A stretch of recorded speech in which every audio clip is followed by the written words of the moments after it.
ওকে, passage narration, এই passage নারেশনটা সবচেয়ে গুরুত্বপূর্ণ। প্যাসেজ নারেশনগুলো আমরা একটু দেখি। যে প্রথম প্যাসেজ নারেশনের প্রথম রুলস হচ্ছে ডিরেক্ট স্পিচে রিপোর্টিং ভার্বের মাঝে অথবা শেষে থাকলে, রিপোর্টিং ভার্ব যদি সেন্টেন্সের মাঝে অথবা শেষে থাকে তাহলে কি করতে হবে, সেটাকে শুরুতে নিয়ে আসতে হবে। যেমন will you play football tomorrow, I asked Mister Zakir. প্রিয় শিক্ষার্থী, এখানে খেয়াল করো যে এখানে রিপোর্টিং ভার্বটা আছে কোথায়, শেষে আছে। এই রিপোর্টিং ভার্বটা কোথায় নিয়ে আসতে হবে, সেন্টেন্সের শুরুতে নিয়ে আসতে হবে। তাহলে কি হবে, Mister Zakir asked if she would play football the next day. যদি টুমরো থাকে তাহলে হবে দ্য নেক্সট ডে, টুডে থাকলে হবে দ্যাট ডে। এগুলো কিন্তু আমরা পূর্বেই পড়েছি। ওকে, এরপরে আমরা একটু দেখি আমাদের 2 নম্বর নিয়ম। দ্বিতীয় নম্বর নিয়ম কি বলছে, রিপোর্টেড স্পিচকে ডিরেক্ট করার সময়, ইনডিরেক্ট করার সময় অ্যাসারেটিভ সেন্টেন্স যদি হয়, পরপর যদি 2টা বা 3টা অ্যাসারেটিভ সেন্টেন্স হয়, আমরা লিখতে পারি অ্যাডেড, ফার্দার অ্যাডেড, অথবা অ্যাডেড, অথবা এগেইন সেইড, এগুলো বলতে পারি। যদি অ্যাসারেটিভ সেন্টেন্স যদি 2বার থাকে তাহলে লিখতে পারবো। ধরো একটা অ্যাসারেটিভ আছে, মাঝখানে একটা ইন্টারোগেটিভ, পরে আবার অ্যাসারেটিভ, না এটা না, একই ব্যক্তির পরপর 3 কথা থাকতে হবে। 3 কথায় অ্যাসারেটিভ হইলে তখন হবে এইটা, অলসো অ্যাডেড, অ্যাডেড, অথবা এগেইন সেইড। আবার একই বাক্য যদি ইন্টারোগেটিভ বাক্য, একই বাক্য একই ব্যক্তির হয়, সেই ক্ষেত্রে আমরা এটা ইউজ করতে পারবো, আদার দেন কিন্তু পারবো না। অনেকে এই জায়গায় বোঝে না, একই ব্যক্তির কি হতে হবে, রিপোর্টেড স্পিচ হতে হবে। হ্যাঁ, একই সেন্টেন্সে, সেই ক্ষেত্রে আমরা এগেইন ইউজ করতে পারবো। তাছাড়া এগেইন ইউজ করার দরকার নেই, আমরা আবার রিপিট করব কি, রিপোর্টিং ভার্বটা। হ্যাঁ, ওকে, এখানে একটু খেয়াল করি। Teacher say to me you can stop reading, you may read tomorrow. তাহলে এখানে আমরা পরপর দেখতেছি একই ব্যক্তি, এই টিচারেরই 2টা কথা, একটা হচ্ছে এটা আর একটা এইটা। তার মানে টিচারের হচ্ছে 2টা কথা বলেছে, দুটাই কিন্তু কি করেছে, অ্যাসারেটিভ সেন্টেন্সে। যার ফলে আমরা প্রথম সেন্টেন্সে আমরা স্বাভাবিকভাবে করব, দ্বিতীয় সেন্টেন্স কি করব আমরা, হি অ্যাডেড দ্যাট। আমরা এখানে অ্যাডেড যেহেতু ভার্ব, এই জন্য আমরা শুধু হি অ্যাডেড দিলেই হবে। তুমি যদি বলো যে আমরা কি করব, ফার্দার দিব, তাহলে ফার্দার অ্যাডেড। তুমি অলসো সেইড, অলসো দিলে সেইড দিতে পারো, এগেইন দিলে সেইড দিতে পারো। আর অ্যাডেড দিলে তোমাকে কি দিতে হবে না, আর ভার্ব দিতে হবে না। ওই অ্যাডেড বলতেই বোঝাচ্ছে তুমি আবারও যোগ করে কোনো কিছু বলেছো। হ্যাঁ, যার ফলে এখানে আমরা লিখেছি he added that I might read the next day. প্রিয় শিক্ষার্থী, আমি আশা করছি তোমরা এটা বুঝতে পেরেছো। আমি আবারও বলি, পরপর একই ব্যক্তির একই সেন্টেন্স থাকতে হবে, একই ব্যক্তির একই সেন্টেন্স থাকতে হবে, পরপর 2বার যদি থাকে। মাঝখানে যদি আর একটা ব্যক্তির কথা আসে তখনই কিন্তু আর এটা করা যাবে না। ওকে, এরপরে আমরা 3 নম্বর নিয়মটা দেখি। 3-এর রিপোর্টেড স্পিচে শুধু ইয়েস যদি দেওয়া থাকে তাহলে কি হবে, ইনডাইরেক্ট করার সময় হবে হচ্ছে রিপ্লাইড ইন দ্য অ্যাফার্মেটিভ, আর নো থাকলে হবে রিপ্লাইড ইন দ্য নেগেটিভ। তাহলে এটা কি হবে, he asked me if I had done my task, I replied in the affirmative. এখানে আছে আই সেইড, খেয়াল করো আই সেইড আছে, এখানে বলা আছে ইয়েস। বলছে I said replied in the affirmative, আমি প্রত্যুত্তরে হা বললাম। হ্যাঁ, ওকে, এরপরে আর একটা দেখি। আতিকা সে asked me if I had done my task, I said that I had. এখানে এই যে ইয়েসের মাঝেই আছে হচ্ছে আই হ্যাড, যে আমি ওটা করেছিলাম, যার ফলে এখানে কিন্তু পূর্ণাঙ্গ সেন্টেন্সটাকে আবার লেখা হয়েছে। এভাবে করা যায়, তবে তোমরা এটা করবা, এটা সবাই কিন্তু করতে পারবে না, কারণ এইখানে একটু থিঙ্কিং পাওয়ার লাগবে, থিঙ্কিং অ্যাবিলিটি লাগবে, অর্থ সবচেয়ে ভালো জানতে হবে। হ্যাঁ, ওকে, এরপরে 3-এর দেখি। ইয়েস যদি থাকে তাহলে হবে রিপ্লাইড ইন দ্য অ্যাফার্মেটিভ। এখানে খেয়াল করো, Arif replied in the affirmative. এই যে এখানে খেয়াল করো, এখানে কি আছে, ইয়েস আছে, ইয়েস থাকার ফলে হয়েছে Atif replied in the affirmative. প্রিয় শিক্ষার্থী, এই ছিল হচ্ছে আমাদের রিপ্লাইড ইন দ্য অ্যাফার্মেটিভ এবং রিপ্লাইড ইন দ্য নেগেটিভের খেলা।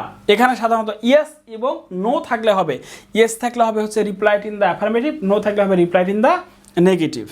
ওকে, এরপর আমরা দেখি, নো অলরেডি আমরা দেখে ফেলেছি, এটা আমাদের আর প্রয়োজন নেই।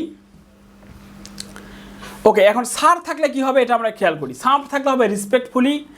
তাহলে student said to the teachers, sir I need the answer shits. এখানে খেয়াল করো, student told the teacher respectfully. এই যে রেসপেক্টফুলি, যেহেতু স্যার কথাটা আছে, এই স্যার কথার আমরা পরিবর্তন আমরা রেখেছি respectfully that he needed the answer shits. প্রিয় শিক্ষার্থী, আমি আবার বলছি, যদি স্যার কথা উল্লেখ থাকে সেই ক্ষেত্রে হবে হচ্ছে রেসপেক্টফুলি। হ্যাঁ, যদি ব্রাদার বা অন্য কিছু থাকে, ব্রাদার, সিস্টার, হ্যাঁ, এইগুলো যদি বলে সম্বোধন করা হয় সেই ক্ষেত্রে কিন্তু এই যে রেসপেক্টফুলি না দিলেও চলবে, সেই ক্ষেত্রে আমরা দিতে পারি অ্যাড্রেসিং অ্যাজ। কি দিতে পারি? অ্যাড্রেসিং অ্যাজ দিতে পারি। ওকে, এরপরে আমরা একটু পরের দিকে যাই। ওকে, রিপোর্টেড স্পিচ যদি কাউকে সম্বোধন করে, এই যে অ্যাড্রেসিং, তাহলে কি হবে? Addressing are you tired friends, এখানে এই যে ফ্রেন্ড বলে সম্বোধন করা হয়েছে, তাহলে কি হবে? এটা যদি আমরা ইনডিরেক্ট করি, অ্যাড্রেসিং দেম অ্যাজ ফ্রেন্ড, তাদের ফ্রেন্ড হিসেবে সম্বোধন করে। হ্যাঁ, দ্য আর্মি চিফ জিজ্ঞাসা করলো ইফ দে ওয়ার টায়ার্ড। এই যে বাকি পরিবর্তনগুলো নিয়ে কিন্তু আমি কথা বলছি না, কেন? এগুলো আমরা সেন্টেন্স ন্যারেশনে দেখেছি। প্রিয় শিক্ষার্থী, প্যাসেজ ন্যারেশন বুঝতে গেলে আমাদের এই বিষয়গুলো দেখতে হবে, আর প্যাসেজ ন্যারেশনের পূর্বে কিন্তু আমাদের সেন্টেন্স ন্যারেশনগুলো খেয়াল রাখতে হবে। এরপরে আমরা একটু খেয়াল করি, যদি by Allah, by Jove, by God, by life থাকে, তাহলে কি হবে? এখানে হবে সোয়ারিং বাই আল্লাহ, অথবা by Jove, by God, by my Allah, যা আছে তাই রাখলেও হবে। কিভাবে একটু খেয়াল করি আমরা এখানে আমরা দেখতে পাচ্ছি by Allah she replied I will not do this work. এখানে বলছে যে swearing by Allah she replied that she would not do that. এখানে প্রিয় শিক্ষার্থী আমরা একটু খেয়াল করি, এখানে দিস থাকলে দ্যাট হয়, এই দিসের পরিবর্তে কিন্তু এখানে দ্যাট হয়েছে। হ্যাঁ, আর এখানে আমরা খেয়াল করি একটু যে এখানে বাই আল্লাহ আছে, যার পরিবর্তে আমরা কি ইউজ করেছি? এখানে বাই আল্লাহ আছে, যার পরিবর্তে আমরা এখানে এই শব্দটা ইউজ করেছি। তবে এখানে আমরা এটা ইউজ না করে আমরা বাই জব বা বাই আল্লাহ যেটা আছে ওটাই ইউজ করতে পারতাম। হ্যাঁ, এরপরে আমরা দেখি ইনভার্টেড কমায়ের বাইরে রিপোর্টিং ভার্ব যুক্ত ফ্রেজ বা অতিরিক্ত কোনো কিছু থাকলে এটা কিভাবে, এটা আমরা একটু দেখি। হ্যাঁ, কি বলছে? Are you brothers asked the mistress of the house turning to the divorces। এখানে কি বলছে? ডাইভার্সিস, সরি বাইরে উচ্চারণ কি? ও ডারভিসেস। হ্যাঁ, আবার আমি বলছি। Okay, are you brother asked the mistress of the house turning to the divorces। ওকে, এটা কিভাবে করব? এখানে কি বলছে যে রিপোর্টিং, এখানে বলছে যদি কি বলছে যে রিপোর্টিং ভার্বে যুক্ত যদি কোনো ফ্রেজ থাকে, সেটা কিভাবে করব?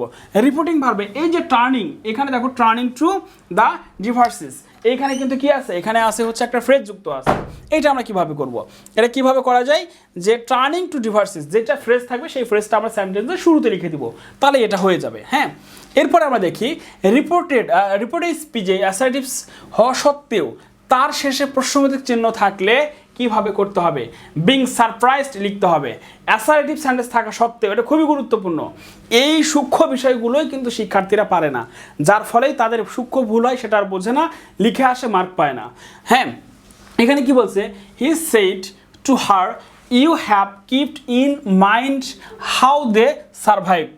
এখানে এই সেন্টেন্সটা অ্যাসার্টিভ, তারপরেও কিন্তু ওখানে কি হয়েছে? ইনভার্টেড প্রশ্নবোধক চিহ্ন হয়েছে। তাহলে এখানে কি করতে হবে? যদি এরকম হয় তাহলে এখানে কি দিতে হবে? Being surprised he asked her if she had kept in mind how they had survived. প্রিয় শিক্ষার্থী, এই অংশটুকু খুবই গুরুত্বপূর্ণ। আমি আবারও বলছি, যদি অ্যাসার্টিভ হওয়ার পরেও যদি আমাদের প্রশ্নবোধক চিহ্ন থাকে, সেই ক্ষেত্রে হবে কিন্তু কি? এখানে হবে বিং সারপ্রাইজড। ওকে, এরপর বলছে রিপোর্টেড স্পিচে যদি থ্যাংক ইউ থাকে তাহলে কি হবে? থ্যাংক ইউ থাকলে শুধু থ্যাঙ্কড দিলেই হবে, সে থ্যাঙ্কড হিম। থ্যাংক ইউ থাকলে শুধু থ্যাঙ্কড দিলেই হবে। হ্যাঁ, এখানে রিপোর্টিং ভার্বে লেখার কোনো প্রয়োজন নেই। এখানে বলছে বাই গুড বাই যদি থাকে তাহলে কি হবে? He said goodbye my buddies. এখানে কি হবে? হি বেড গুড বাইয়ের পরিবর্তে কি হবে? এই যে বিড হবে বা বেড হবে। হ্যাঁ, এটা আমরা ইউজ করতে পারি। ওকে, এরপরে আমরা প্রিয় শিক্ষার্থী দেখি যে তোমরা যারা ক্লাসটি দেখছো, আমি কিন্তু অনেক আগুন বরাবর দ্রুত করে যাচ্ছি, তোমরা একটু পজ করে দেখবা, তাহলে তোমাদের জন্য সুবিধা হবে। হ্যাঁ, এরপরে দেখি আমরা good morning, good evening, good night, এগুলো যদি থাকে তাহলে ইনডাইরেক্ট করার সময় আমাদের কি করতে হবে? এখানে বলছে উইশড, অথবা আমরা এখানে উইস্ট ব্যবহার করতে পারি, অথবা প্রেইড শব্দটাও কিন্তু মাঝে মাঝে ইউজ করতে পারি, নট অলওয়েজ। হ্যাঁ, কি বলছে, she said to her good night, এখানে বলতে পারি she wished her good night. এখানে আর রিপোর্টিং ভার্বের কিন্তু রিপোর্টিং ভার্বকে আলাদা করে লেখায় দ্যাট দেওয়ার প্রয়োজন নেই।